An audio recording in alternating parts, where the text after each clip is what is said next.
Dr. Marcus Chen had spent 17 years studying xenobiology, but nothing in his training had prepared him for Princess Xyrathel of the Velkhari Empire. The first human Velkhari diplomatic summit was held aboard the neutral station Concordia, a massive structure floating in the void between their two territories. Marcus was there as part of the scientific delegation, a translator of biology and culture, meant to bridge the gap between two species that had evolved light years apart. The Velkhari were magnificent, tall and ethereal, with skin that shimmered like polished obsidian and eyes that held entire galaxies within them. Their bodies moved with a grace that seemed to defy physics, and when they spoke, their voices carried harmonics that resonated in frequencies humans could barely perceive. Princess Xyrathel was the jewel of her people. She stood nearly 7 feet tall, her form adorned with bioluminescent patterns that pulsed with her emotions. As the daughter of the Empress, she was here to evaluate whether humanity deserved a place among the galactic community.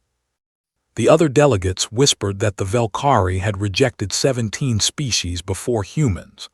17 civilizations deemed unworthy of contact, left to evolve in isolation or perish in their own ignorance. Marcus first met her during a tour of the Human Cultural Exhibition. He was explaining the concept of art galleries when she stopped before a painting, a simple watercolor of Earth's sunset over an ocean. "Your people capture moments that will never return," she observed, her voice like wind chimes in a storm. "Why?" "Because we're terrified of forgetting," Marcus answered honestly, surprising himself. The other delegates had been feeding her prepared statements all day. "We're ephemeral creatures, Princess. We live maybe 100 years if we're lucky, so we preserve what matters: beauty, pain, love, anything that makes us feel alive." Her luminescent patterns flickered curiosity, he would later learn. "Fascinating. My people live for millennia. We remember everything. Perhaps that is why we have no art." Over the following weeks, their conversations became frequent. While other delegates negotiated trade agreements and defense pacts, Marcus and Xyrathel talked about life, death, and everything between. She was fascinated by humanity's frantic energy, their desperate creativity, the way they burned so bright in their brief existence. "You know you will die," she said one evening as they stood before a viewport, watching stars drift past. "Every human knows this from childhood. How do you bear it?" "We don't have a choice," Marcus replied. "But maybe that's what makes us human. We know we're temporary, so we try to matter while we're here." Her patterns shifted to something he couldn't identify. "My people have been searching for meaning for 200,000 of your years. We have conquered death, extended our consciousness, built an empire spanning 300 systems. And yet," she paused, and for the first time Marcus saw something like sadness in her galactic eyes. "We feel hollow. We exist, but do we live?" The summit was approaching its conclusion. In 3 days, the Velkhari would render their judgment on humanity. The tension aboard Concordia was suffocating. Everyone knew the stakes. Acceptance meant access to technology that could solve Earth's energy crisis, cure diseases, and open the stars to human exploration. Rejection meant isolation, possibly forever. Marcus found Xyrathel in the observation garden, a biodome filled with plants from both their worlds. She stood among the flowers, her patterns dim and subdued. "They want me to recommend rejection," she said without preamble. Marcus felt his heart sink, but he kept his voice steady. "Why?" "Because you're dangerous. In 1,000 years you could challenge us. Your species advances so quickly, burns so intensely. The Council fears what you might become." "And what do you think?" She turned to face him, and her patterns blazed with sudden intensity. "I think my people are dying of immortality. We have everything and value nothing. We've forgotten what it means to want, to struggle, to hope." Her hand reached out, hovering near his face but not quite touching. "Then I met you, all of you. You humans with your art and music and stories, your wars and peace, your loves and losses. You live like every moment might be your last." Because it might be, Marcus said softly. Exactly. Her patterns shifted through a spectrum of colors he'd never seen before. Marcus Chen, I have been ordered to ask you one question. Your answer will determine humanity's fate.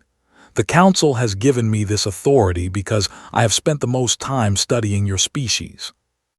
The weight of billions of lives settled on Marcus's shoulders. He straightened, meeting her impossibly deep gaze. Ask. Zyrethel stepped closer. Why should the Velkhari Empire accept humanity into the galactic community? What can your brief, fragile species possibly offer beings who have mastered time itself? The other delegates had prepared him for this. He had a speech memorized, 20 minutes about human innovation, adaptability, and potential. But looking into Zyrathel's eyes, he knew she didn't want a political answer. She wanted truth. We can teach you how to die, Marcus said. Silence stretched between them. Her patterns went completely dark, shock, he realized. I don't mean literally, he continued, words flowing from somewhere deep and honest. But Princess, you said your people feel hollow. Maybe that's because you've eliminated the one thing that makes existence precious, its ending. We humans know our time is limited, so we make it count. We love fiercely because we might lose each other. We create because we want to leave something behind. We fight for justice because we won't be around to see it slowly eroded. Every moment matters because we have so few. He took a breath, knowing he was risking everything. You've mastered the universe, but you've lost yourselves. We can't offer you technology or resources. You have those in abundance. But we can offer you something you've forgotten, the art of living like you're mortal, even if you're not. The courage to take risks when failure might actually cost something. The passion to care deeply about things that won't last forever. Zyrathel's patterns exploded into light, cycling through thousands of colors in seconds. You would teach immortal beings to embrace mortality. Not embrace death itself, Marcus clarified, but embrace what death teaches, that everything is temporary, so everything is precious. That's humanity's gift. We're not the strongest or the oldest or the wisest, but we're the ones who know how to live. For a long moment, she simply stared at him. Then slowly, her hand completed its journey, touching his face with fingers that felt like cool silk. In all my 3,000 years, no one has ever said anything so beautiful or so terrifying. What will you tell the Council? Marcus whispered. Her patterns settled into a warm gold that reminded him of Earth's sun. I will tell them that humanity should be accepted not despite your mortality, but because of it. I will tell them that we have spent 200 millennia searching the universe for meaning, and we found it in a species that lives for a heartbeat and dares to dream of eternity. She leaned closer, and Marcus felt the warmth radiating from her luminescent skin. And I will tell them something else, something I have discovered in these weeks. What's that? That it is possible for a being who has lived 3,000 years to feel her heart race with fear. Fear of losing someone, fear of running out of time with them. Her voice dropped to barely a whisper. I believe your poets call this feeling falling in love. I thought my people had forgotten how, but you, Marcus Chen, with your brief, brilliant life, you reminded me. Marcus felt reality shift around him. Princess, I'm 43 years old. I'll be dead in maybe 50 years, probably less. You'll live for millennia after I'm gone. How could this possibly work? Her smile was radiant and heartbreaking at once. Perhaps it can't. Perhaps I'll grieve you for 10,000 years, but you taught me that meaning comes from temporary things, from taking risks when loss is possible. Her patterns pulsed with something fierce and determined. So I choose to love you for whatever time we have. That is my answer, Marcus. That is what humanity has taught me. The summit concluded 3 days later. The Velkhari Council, swayed by Princess Zyrathel's impassioned testimony, accepted humanity into the galactic community. But they added an unusual provision, the establishment of cultural exchange programs, where Velkhari could come to Earth to learn the human way of life.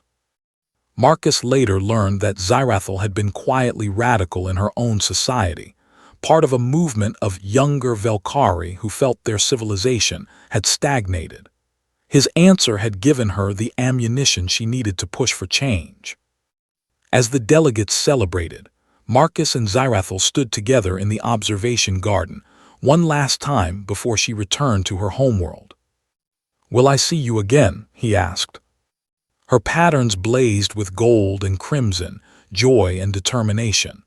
"I am petitioning the Empress for permission to become Earth's first Velkari ambassador. It may take time, perhaps a year in your reckoning, but I will return." "A year," Marcus repeated. "That's 1% of my remaining life, probably more." "Yes," she took his hands in hers. "Teach me to feel that urgency, Marcus. Teach me to treasure every moment because it won't come again. Teach me to live like a human." He pulled her close, this immortal princess who had chosen a mortal man. "I'll teach you everything I know about being human. The joy and the pain, the love and the loss, all of it. And I'll teach you about the stars," she whispered against his shoulder. "We'll fill your brief, beautiful life with wonders.